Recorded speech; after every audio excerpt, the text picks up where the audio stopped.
Kia ora, Helen Brahms here, coming to you live from Wilderness Lakes in Menifee, California. Hope you're all having a super fantastic, sparkling day. I know I have had a very busy, very productive day today. Got some work done this morning. Got some shopping done in preparation for the road trip coming up. And also arranged to take Sparkles in tomorrow to get the shaking taken out of the steering wheel, which was supposed to be fixed a couple of days ago and didn't get done. So it's all something to do with the balancing of the wheels or something. So so up bright and early tomorrow morning, head down to San Diego to get that fixed, and then back up here to Menifee. Hopefully, I've told them I have to be back by 2. I just don't want to leave it too late with traffic and everything. And then the rest of the afternoon will be making sure that we're all ready for the road trip the next day. So on Saturday, so we're getting ready for my Arizona trip, heading off to Arizona. I'm going to be stopping at Palm Springs on the way, then some little place, Ehrenberg, I think that's how it's said, for a couple of nights. I'm not doing overnight stays, I'm doing 2 night stays because I want to give myself a good break with the driving and stuff. And this time I have utilized the RV Trip Wizard very well. In there you can put how many miles per hour is your average speed. So I put in there 40, which is what I learned from the last road trip. And I've made it so I'm not doing any more than 4 hours a day. And so I've had to break up the trip from here to the Phoenix area because of the length of drive. Normally it's about a 6-hour drive in a car, but in Sparkles it will probably take more like 8 to 10 hours. And I thought, I'm just going to take a couple of days to get there. I'm actually taking 4 days to get there. So Saturday we leave here, I go to Palm Springs, then I go to some little place in between, and then I get into Phoenix area. We're going to be staying in Mesa. On what day am I getting there? Wednesday next week. Yep. And then I'll be there for 5 nights, and I'm going to Verde Valley, which is up near Cottonwood, and that's going to be my writing retreat there for 5 nights. Then I'm heading down towards Tucson. So I'm going to end up spending a week in Tucson, and I haven't decided yet on the 31st of October how I'm getting back to the San Diego area. I do know I have reservations the week before Thanksgiving in Escondido, but what's happening in between there, I have no clue. Just making it up as I go along. But prep today has included, for a while I've got an underbed storage area, and when I first got the RV, it came with the original covers for the bed, so the stuff that's in the same fabric as what you see back here on the seats. So they had when you pick up your RV, everything's all color coordinated, the bedding, the comforter, the sham pillows, the little pillows, all of that sort of stuff. And I've had that tucked away underneath the bed for a while, and I thought, I'm going to get it out of there. I'm probably going to keep the comforter and the shams and the little pillows because they all go with the current decor. And the sheets I'll probably give away along with although they've got a really good blanket in there. Might get that dry cleaned or something. And so I put them into those compression bags, and they'll go into storage. And so I got that all cleared out, got it organized underneath the bed. So I got all that done, got the floor of my closet all organized, which was kind of a mess. So I now no longer have anything on my floor, all except my laundry bag. But I could probably put that in the closet too. I can put that in the closet. So I've now got a clear floor in the bedroom, so I can now walk around the bed without tripping over anything. And I had a fold-up table that I was keeping in the bedroom there to use, but I thought, I'm just going to put it in an under-locker storage underneath the RV there, and just pull it out when I need it. And so that got put down there, and then I replaced some of those little dot things that you put on corners of cupboards. Some of those had come off, so I got some new ones of those, and went around and replaced all the ones that needed replacing that were coming off. And then what else did I get done today? Got a lot of walking done today. I went shopping at Walmart, because they actually have an RV supply area, which is good because went there and had a look at the wheel covers, because if you're staying in a place too long, especially when it's during summertime, you want to keep the wheels covered up to stop the sun getting to them. And I just got brand new wheels put on the front, and I was having a look at so I was checking out the pricing of those. got a leveling thing for putting underneath one of the jacks, because I seem to be dipping down into my front passenger corner lately on leveled lots. So I'm not sure if that level is about to go or what the story is, but I've got a piece of leveling block to put in underneath that one. It's just a little, about this thick. So hopefully we can be a little more level instead of, yeah, sometimes it makes it interesting walking around here, especially when you're half asleep and you come out of the bedroom and you kind of go, you kind of feel like you're really walking downhill. But I had a good day on the Bullafit challenge. We're on to what day 4. So got all my supplements done, all my shakes done, got my food done, got my exercise done with all the walking I was doing, with all the moving of stuff I was doing lots of weightlifting with all of that. This is my fourth bottle for today.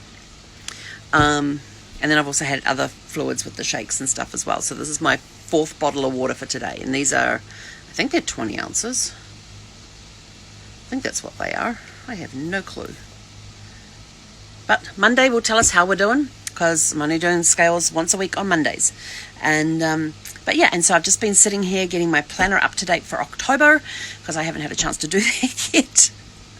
And I am doing that while I'm watching Shawshank Redemption. Love that movie. It's been great because there is no actual internet connection here unless you pay for it. And so I've just been using my phone for the hotspot if I need internet. And that's just basically for emails and doing a little quick research and that for clients. But apart from that, it's sort of like, well, rather than streaming movies, paying to stream movies, I've got a folder over there with 254 movies in it. So I figured I would just start at page 1 and just work my way through, and they're not really in any particular order. They're just in there. And so tonight's one's Shawshank Redemption. Always loved that movie. Haven't seen it for a long time. So that's basically me getting ready to go. So tomorrow morning I'll be up bright and early. We'll disconnect, park my car in the middle of the campsite so nobody can come on here while I'm away. And in Sparkle, we've got a place for Animal to go for while I'm away in October through the beginning of November. So I found a storage place where they have parking spaces available. So got a place for that. So that'll take care of Animal. So I'm coming back here at the beginning of November. I'm just deciding which route to come back by, and then we can get Animal out of storage at that point. Oh, excuse me. So Becca Honeycutt, I have not seen you in eons, my dear. I have friends that are RVs and live out of a park near Julian, California, and go cross country. Yeah, they love it. I tell you, I'm absolutely loving living in their RV. I am working on my Arizona sticker. On the inside door, on the inside of my door, I have a map of the US, and it's an outline map. And as I go and visit each state, and visiting a state requires overnight stays and doing some sightseeing thing or some exploration, that sort of stuff. So it's not just spending a night and leaving and driving through the state, or just driving through the state. I actually have to stay overnight, and I actually have to do something while I'm there. So Arizona's going to get filled in the month of October. So I haven't decided yet how long I'm going to stay in the San Diego area over the holidays and stuff. Still trying to figure that out. I don't know. And the writing is definitely going to be fun. I have so many book projects on the go at the moment. I've got 7 books in the process of being written right now. So I want to get rid of a couple of, try and get rid of at least one while I'm on my writing days, and maybe 2. So we'll see how it goes. But I've got my to-do lists. I've separated out my to-do lists into their themes.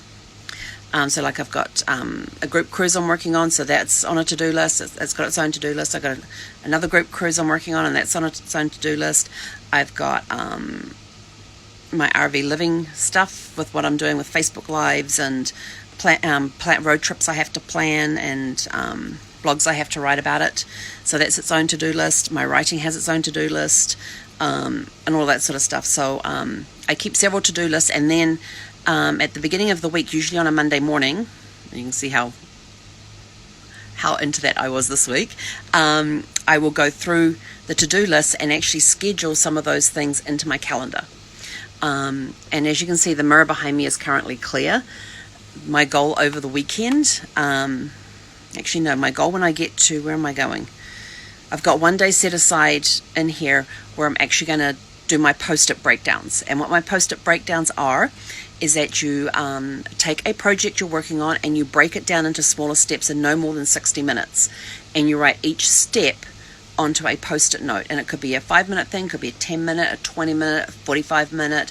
I purposely don't go beyond 50 minutes because I want a 10-minute break at the end of that time where I can get up, do some stretches, go for a walk around outside, go to the bathroom, make a shake if I need to, before I sit down and start on the next project. And then what I do is that I'll have all the post-it notes up here on the mirror because that's my whiteboard.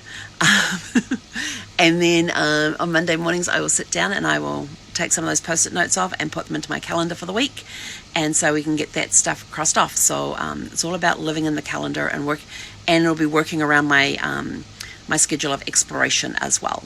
So I love having a flexible schedule, love being able to work when I, basically work whenever I need to. And I kind of have my days set up. So I'm working on a schedule for while traveling, and then a schedule when I am in a place for several days. So if I'm back in the San Diego area, which is home base, then I would have a different schedule than if I'm like touring around Arizona, for example. So part of the prep of touring around for Arizona is looking at things to see and do, putting them on my schedule of things I'd like to see and do, figure out how I'm going to get to the things to see and do since I'm not taking a vehicle with me. And it could be, I hire a vehicle for a day or something like that too.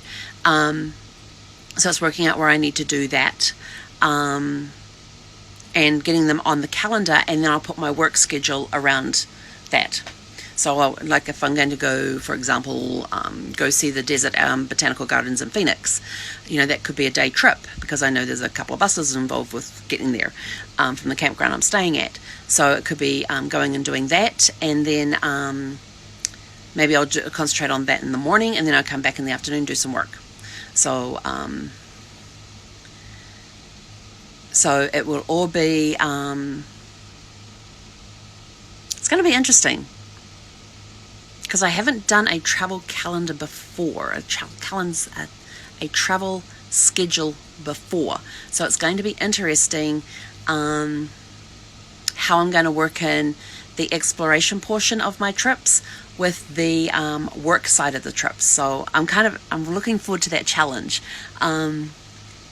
I've been used to living in my calendar when I'm based in one spot. Like when I had the house, when I was renting the house, I had this is my calendar, this is what I do this is my routine that I do each day, this is when I open my office, this is when I close it. But now I am going to be going exploring in different locations and stuff. So and some of the cool part is that at campgrounds I get picnic tables part of my site. So I might be going outside and working out there and writing out there, and or going off to one of the lodges or that sort of stuff, the common rooms and things, and doing some work in there, meeting some new people. But I want to get out more and meet, sorry, I just got the chinos, meet more people and network and all that sort of stuff too. So I'm looking forward to this because it's going to be my first big road trip by myself. So yeah, it's going to be a lot of fun. So the prep work is almost complete. I just got the stuff to put away so that in the morning, so before I go to bed tonight, basically everything will get put away, and all I have to do in the morning is get up, have a shower, get dressed, unhook the power of the water and the sewer, and then basically get in the RV and drive. Go take her down to get fixed, and then get back in the afternoon, move Animal out of the way so that I can put Sparkles in behind her, and Saturday morning I'll run Sparkles over. I'm trying to figure out whether I'm going to run Sparkles over to storage. I'm probably going to do it Saturday morning because if I have any last minute things that I need to get, then I can do that on Friday. So run Sparkles over to the storage, which actually isn't far from here. It's only like about a couple of miles from here, so it's not too bad. So run Sparkles over to the storage place. Not Sparkles, Animal. Run her over to the storage place, and then come back and hop in Sparkles and head off to Palm Springs. So that's it from me. Thank you, Becca. You love seeing the excitement in my eyes, so bright. Well, that's the sparkling that is coming out. I'm excited for this trip. I'm a little nervous. I will admit I am a little nervous. I'm not stressed out about it because I've planned my driving so it's no more than 4 hours of drive time according to my little program, and that's at 40 miles per hour for the distance I have to go. So in fact, what I'm going to do is my dad would sit in the passenger seat when he was here, and he'd have the map book out, and he'd have a book that we've got it's called Next Exit, and Next Exit has all the interstate freeways in there, and you can look which state you're in, go to that particular freeway and have a look to see what rest areas are coming up, where the next gas station is, that sort of stuff, because it'll list your gas stations, your hotels, what shops are going to be there, what attractions are at that exit, if there's a rest area at that exit, all of that sort of stuff. So it has a whole bunch of information about what you can find at each exit, and if it has an exit number, it'll say no amenities, or if it's just an exit and there's nothing there, it'll say no amenities.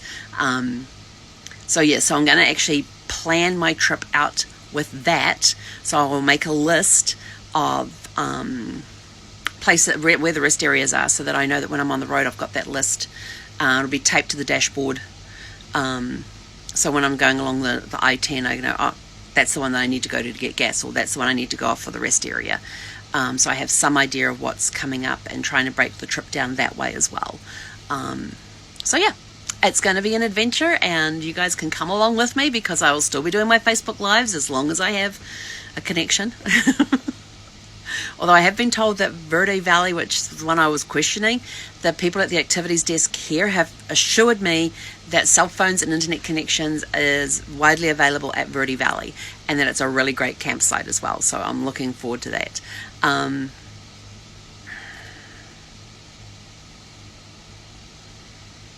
Yes, that's why I'm doing the 10, because there's not as many inclines. I was going to go the 8, but I know there's mountains that you go through on the 8. I drove that one in the car and thought, I actually followed an RV up a hill one time on the 8 when I was coming back from Phoenix one time, and I thought, I really don't want to drive an RV up here, and that was before I made the decision to go live in an RV. So Becca put here, my one RV friend says to also check inclines on the roads before you go. Absolutely. That's the other reason that and my RV Trip Wizard will also tell me, because in there I put the height of my vehicle, so it will tell me if I'm going to be coming across, if it will take me around low bridges. So if there's a bridge that's only 10 feet and I'm 12 foot 7 inches, no, 12 foot 8, then it won't take me along that road. So it's really cool because you can actually get I think it's Garmin has a GPS designed for trucks and RVers, where you put in the size of your vehicle, the length, the width, the height, the weight, and then you put in there where you want to go, and it will take you the easiest route without all the incline, unless you absolutely have to go over the inclines and stuff. Really could have done with that on our 3,227 mile trip. So learned about that one while on the trip. So and you put your average speed in there as well, so it'll tell you how long it's going to take, which route it will take you, which will avoid any low overhangs and that sort of, or narrow roads and that sort of stuff. So I'm not sure if I'm going to get it for this trip, but I definitely want to get it for my trip coming across country in February and March, when I'm going to be going from San Diego to Orlando and then come back again. So that's February, March next year. I'm probably going to take 3 to 4 weeks to get over to Orlando, and then 3 to 4 weeks to come back. I've got some friends over in Orlando who, well, actually they're not in Orlando, they're in Claremont, that I can't wait to see. So I haven't seen them for a while. It's fun. Definitely looking forward to meeting new people, catching up with people who live in the areas I'm visiting. And that's it from me. I have done enough rambling. I'm going to go finish watching Shawshank Redemption and then do my quick pickup, since most of it I got done earlier, but I still got little bits and pieces to put away, and try and get a semi early night so I can be up bright and early and get into San Diego as soon as I can, so I can get the steering thing fixed, get there as close to 8 a.m. as I can, so they can get the steering fixed and I can get back up here. So have a super fantastic sparkling evening. We will catch you guys tomorrow, and let you know how the repairs on Sparkles went. Okay, have a great evening, and we'll catch you guys tomorrow. Hei konera.